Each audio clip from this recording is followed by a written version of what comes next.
Okay, part of the ham radio hobby is tinkering and building your own items and such. And our club member Gary, Threepio, he does Arduino and does some various ham radio applications with it. So he's going to share with us today on the Tech 10 an introduction to Arduino to spur some interest in it. So, Gary?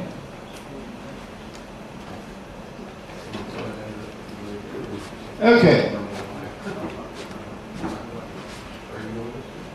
A lot of you, I'm fairly new to the club. I joined earlier this year, so I imagine a lot of you don't know me yet.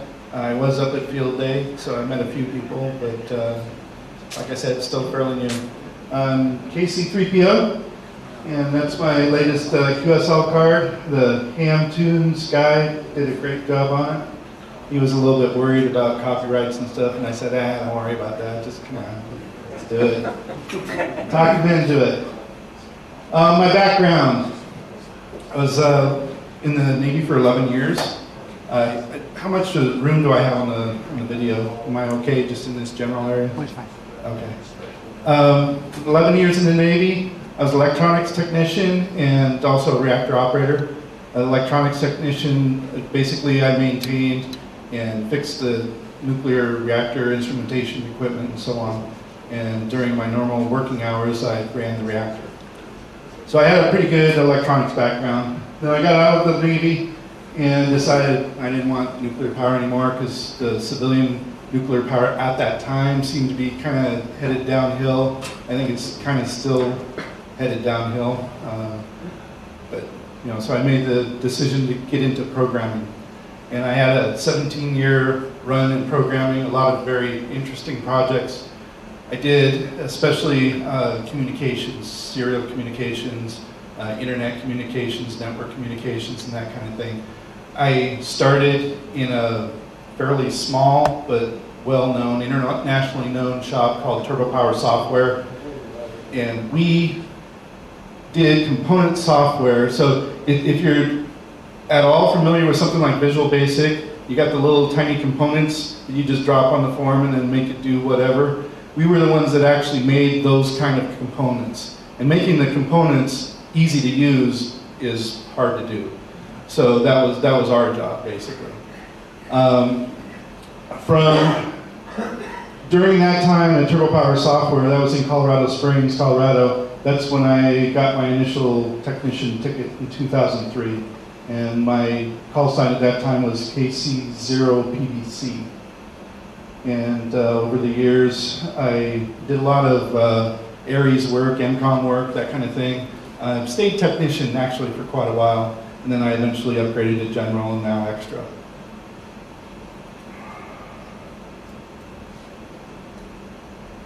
What is an Arduino? I'm sure a lot of you have heard of it. Have any of you actually worked with any, experimented with some? Okay, so there's a few. Basically, it's an open source electronics development platform based on easy to use hardware and software. It's designed for anyone making interactive projects. It's extremely well supported. That's what I like about it. It's not really unique in what it is, because there's a lot of competitors. There's BeagleBone, there's other types of boards that have come out from a lot of different people. But Arduino has a following that is hard to match by any of the other platforms. The other platforms have advantages and disadvantages. Arduino has advantages and disadvantages. But the big advantage with Arduino is both commercial and non-commercial following. You can literally search on the web for hours on end, finding all kinds of different Arduino things and instructions and code examples. And basically, if you can think it, if you say, hey, I want to build a GPS something or whatever, chances are the majority of code required to run that GPS thing is available online somewhere, and chances are the electronics is probably just as easy as like a little shield that just plugs into the top of the card. It's probably out there as well. So it makes it pretty easy. It's also extremely flexible. There's a bunch of boards available, different ones, different types of processors. That's not a huge deal unless you've got a specific purpose in mind. But most of them are built around the 18 mega. There's different memory configurations. Some have more or fewer I/O pins, so you have different channels that you can either talk out or into. And there's different physical sizes and so on too. I've got a bunch of examples up here.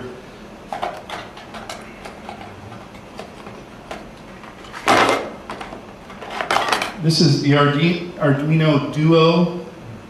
There's also a Uno, and they're about the same size. The smallest one I have is the Pro Mini, and it's tiny. I don't even know if I opened the bag on this yet, but it's like about a postage stamp size. And they all have very similar capabilities. I mean, some have more I/O pins, some have fewer I/O pins, some have more memory, some have different types of chip and stuff like that. But for the most part, a lot of the similarity is the same. So if you prototype on, say, an Uno or something like that, there's a good chance, if you want a smaller footprint, there's a good chance you might be able to adapt it down to this, as long as you meet the requirements of this.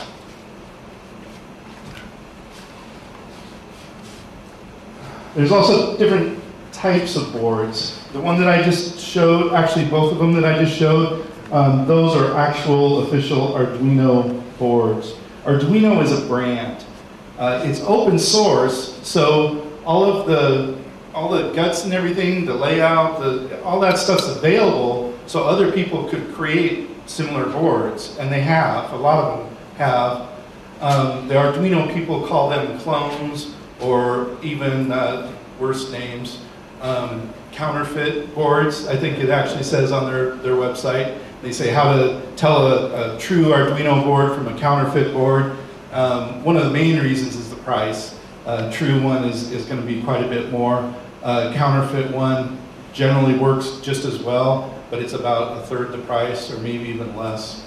But there's one little component on it. The Arduino people made a special run with the manufacturer to create a gold component, and I'll show it to you on a later slide that has the actual picture of the board, and everybody else is this green.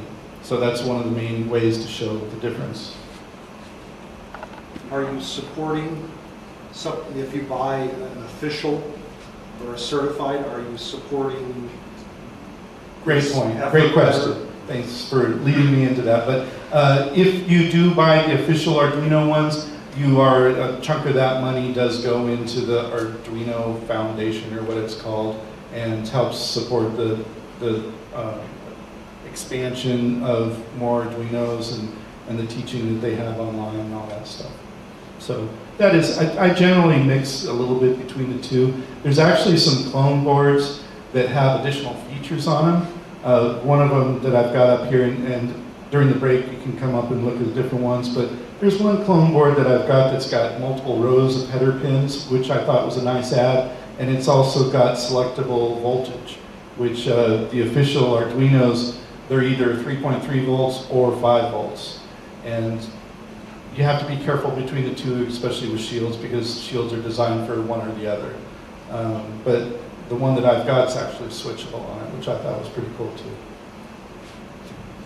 There's also certified boards. Intel is now in the Arduino business as well, and they've got at least one, probably more, certified boards where they actually made the board just like a clone person would make it, but then they got together with the Arduino people and they paid the royalties and they got their board certified.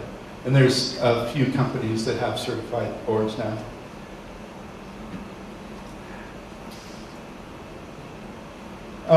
Just a quick comparison between Arduino and Raspberry Pi.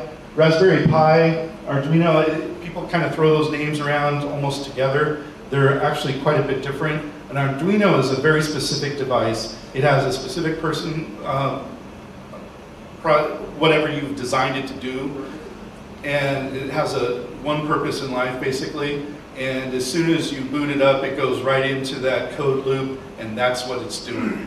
Raspberry Pi is closer to what you would see with like a regular computer. It runs an operating system, then within that operating system, you can run different applications and so on.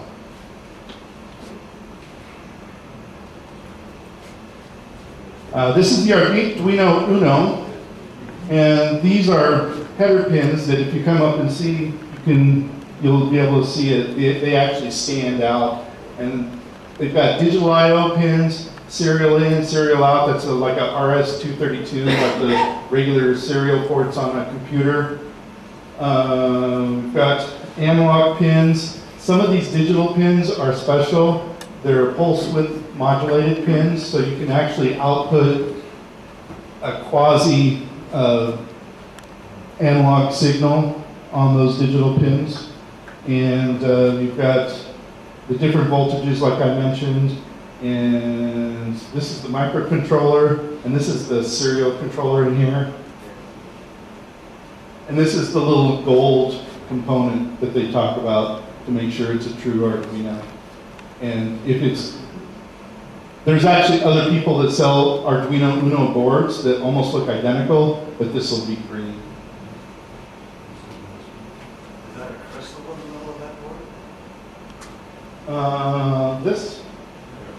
I believe so. I'm not positive, but I believe it is a reference crystal.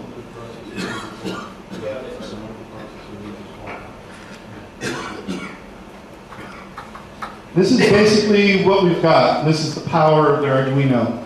It's got a lot of input capabilities and a lot of output capabilities. And it's got, this lists digital and analog and signal, digital, analog, and signal as well. And these are just some different examples of what happens. So we've got the Arduino in the middle that's programmed to do a certain thing. And it interfaces with any number of digital inputs. And it's got quite a vocabulary of different types of inputs that it can handle, as well as different types of outputs. So you hook up something to send some information in, process it, and then send the information out in some way. That's basically what you're doing. Yes? Now, once you set up the Arduino for a specific task, can you retask it later? Is the software rewritable or inside of it? If you reprogram the board, you can hook it back up to your laptop. To program one of these, you hook it up to your laptop, Okay. and there's an IDE on your laptop or computer, and then you push basically the program information So you down just to push it into it. So it? you can redo it with something else. Okay. Just curious. Absolutely. I mean, and that's what's nice about it. It's a prototyping system. This one kit that I've got that I'll discuss in a little bit, it's got an Uno. This is actually, well, it's got a gold chip on it, but it's rebranded under a different, it is an Uno, and it does have a gold chip, so it's a good one. And then it's got a little breadboard mounted right next to it, so you can put different pins on there, put different shields on it, and push different types of programs into it. Okay, what's a shield mean? A shield is, I think of an electronic shield, but I don't think that's what it's telling me. It's a daughter board. yeah, it's a little daughter board. Each of the different systems has its own name for daughter boards. They call them shields, another one calls them hats, another one calls them pins. So they all got their own name for a daughter board. This is an example of a prototyping shield. It's got a little breadboard on it as well. And it's got pins in the bottom of it that match up with the pins on the Uno. So it just kind of, I'm not going to actually plug them in, but it stacks right on top. Okay. And you can actually stack multiple shields. So you can add different functionality at different, as long as they don't share the same pin, or if they do share the same pin, you have to work around that in some way. Okay. I'm an old analog guy, that's why I was asking. Yeah, but I mean, it's just it's a great, very multi-purpose system. All kinds of different inputs that anything that you can imagine, a temperature sensor, a lightning detector, a GPS, and all kinds of inputs. And then the outputs are typically some sort of display. And they can handle lots of different types of displays, LEDs, you could just blink individual LEDs, you can have LED displays, kind kind of getting a little bit ahead of myself, but I've got, these are some examples of sensors and modules: temperature, pressure, humidity, Hall effect, infrared, ultrasonic, touch, GPS, compass, accelerometer, joystick, lightning. And you can actually, if you're good with electronics, you can actually make your own. If you think about like the ARRL handbook, it's got a lot of little electronic projects in it. One might be like a SWR meter or something, and it basically you create a bridge, and in that handbook, it may not be designed for an Arduino, but that bridge is basically going to give you a differential voltage that gives you really what the output is from the SWR. And then you just read that differential voltage on this, and then you can give out a digital display. These are just some ideas of the outputs: LED, TFT, LCD, OLED. You can operate relays with them, so you can switch different wires on different occasions and so on. Wi-Fi, Bluetooth. There's other types of the 800 megahertz or 900 megahertz radios, I think, just like little short distance. And there's also some ham shields that are available as well now. You can operate servos or motors. So something like a rotator, alt-azimuth type rotator to track satellites with your antenna is perfectly doable with an Arduino. Just plug it into your laptop, get the output from the satellite tracking application, and then as soon as it comes up, you know, the first contact, basically, it'll zero in on that and then follow the path through the sky.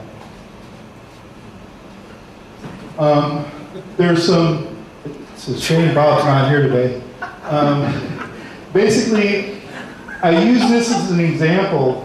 This MFJ 849 that he recently pitched a couple weeks ago, I almost am sure was done with an Arduino initially. They customized it. There's an inside view here that this, to me, looks like the Atmel controller, and this looks like that serial controller. And that's an SWR and power meter. So they've got the little bridge circuits set up. Those are down off the screen over here. And I'm almost positive this thing, I think, runs like 169 or something like that. If you actually did it yourself with parts, if you were like really frugal and got Chinese parts and stuff like that, you could probably build the whole thing for less than $50 for sure. If you went with you know, good American made parts or whatever, it might be 75 to $100 or something. But there's something that you can build by yourself, and several of you at Field Day played with this thing. So, you know, it's got digital output, it's got the input of the, you know, the coax inputs for both HF and VHF. So that's the example of something that you can actually commercialize. How do you jump into this thing? There are, I don't know, about 739 what they call Arduino starter kits available. A lot of them are available on Amazon, and you can just you can go on some. I've got several web resources later on. You can go to several of these web resources and get one of these starter kits. I've got an example of one right here. Almost all of them, pretty much all of them, come with some sort of Arduino board, like the Uno breadboard, lots of jumper wires, lots of sensors, lots of output displays and that kind of thing. Mine also came with a little multimeter. I think I paid like $60 for mine. And I've seen them on Amazon anywhere from like 25 to maybe $130, depending on what they've got in them. If you're interested in this, this is a great way to get hands-on with it and just do some experimentation. The really cheap ones, like for what I've got in mine, it actually is very expensive, but I don't get really a lot of support from it. But there's a lot of other support online. So I didn't really get any support from them telling me what to do with all these parts that are in the thing, but I figured it out on my own. Some of the higher priced ones probably have better documentation. So if you're interested in getting into Arduino, I'd say jump in, get hands-on, play with these, see how it works and so on. And this is a good time to get something like this on your Christmas list. So it's got the Arduino, it's got like a little remote control, got a keypad. This is a LED matrix. A lot of the stuff in here is also in mine. This isn't mine though, this is a separate breadboard. But I didn't have any real specific suggestions for one to get because they're all so different. I just recommend, taking a look and seeing what you like and seeing what kind of price range that you're interested in. There's a lot of good resources in terms of actual books. I've got these 2 books up here on the table. You can take a look at them. Both of them are available, I think, through Amazon as well as the ARRL website. And they are ARRL books. And they're the original book and then a follow-on book by the same author. There's another book by another author too. I haven't bought that one yet, so I can't really speak to that one. But these 2 books are actually pretty darn good. And to get into the programming side of it, which you may or may not have to do, like I said, there's a lot of examples online and there's a lot of code online. So chances are, depending on what you want to do, you might find the code and everything that you need already done. If you want to go beyond that, with my programming background, I wanted to get into a little bit beyond, see what I could tweak beyond what was already available. This is an excellent book. It goes through pretty much the entire language that's used for the Arduino and the Arduino IDE. They're called sketches that you write for an individual application. But absolutely a great book. I've got this one on Kindle actually, so I don't have a hard copy of it. I think all 3 of these books are available on Kindle. Here's some web resources. This is the official one up at the top, arduino.cc. They've got a lot of information there, a lot of learning resources, information about the individual boards, all of the specs, which CPUs are on which boards and the different I/O capabilities and that kind of thing. This second one I like because actually this is a good page to go to, 10 ways to destroy an Arduino. That's kind of a, it's a good article actually because it does discuss some things like the mismatch between the voltages and so on. Things to keep an eye open for and things to avoid. And also the rugged circuits, it's kind of a, if I was to build something that I'm going to take like out into the field, maybe a Go Box type application or something like that, I might get some of the gear from the rugged circuits because they tend to make, their boards are a little bit more solid and rugged as the name implies. Adafruit, any of you into electronics and so on probably recognize that name. The company is actually owned by Ham. She's an extra as well, but she's really done a lot with make it type, DIY type electronics and stuff. This Lifehacker is another decent site, and if you're into YouTube videos, it's Jeremy Blum down here at the bottom. He's got a series of, I want to say probably close to 20 Arduino segments. Each one's like maybe 15, 20 minutes long, and it's a tutorial series, and they're all very good. I believe he's a double E, and he did some of this as part of his work when he was in school. Some of the commercial, these are some of the companies that I've dealt with in the past to buy different types of components and so on. Again, the official source up the top. SFARC Fund is where I've gotten several things, including my GPS module. Adafruit, I already mentioned. Amazon, there's a lot of stuff available on Amazon. Rugged Circuits, I already mentioned. And Banggood is, you want to go the cheap Chinese route, they've got a lot of stuff. And there's a lot to be said for that too. I mean, sometimes you get what you pay for, but a lot of times it's very workable. Where do we go from here? I actually kind of like to, over the next year or so, get together, you know, maybe offline with a small group of people that are interested, and actually come up with a project that we could all do together.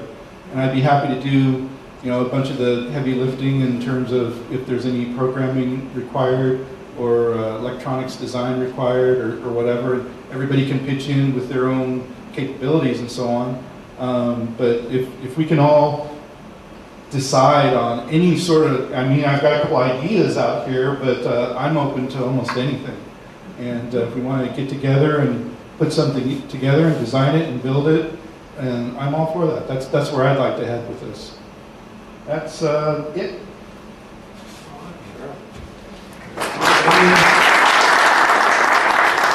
Any questions?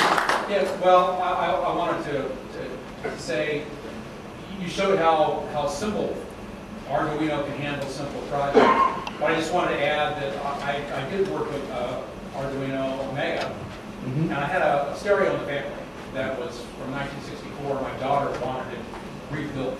Right? Well, I tried to reincarnate it. It's loaded with tubes, of course.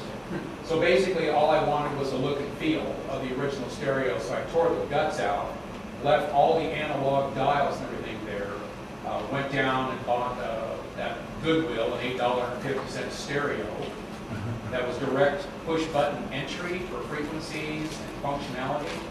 So basically, I used the Mega to push all the buttons on the stereo and maintain all of the analog controls. Fantastic. It took about 2,000 lines of code, a lot of work, but oh my God. These little things are just a blast to work with. They really are. And it's, you know, your imagination is the only thing that's holding you back, basically. Yep. And I'm glad you brought up that, because that's a perfect example of the types of things that you can do. I mean, all you're doing is pairing up inputs and outputs and processing in between.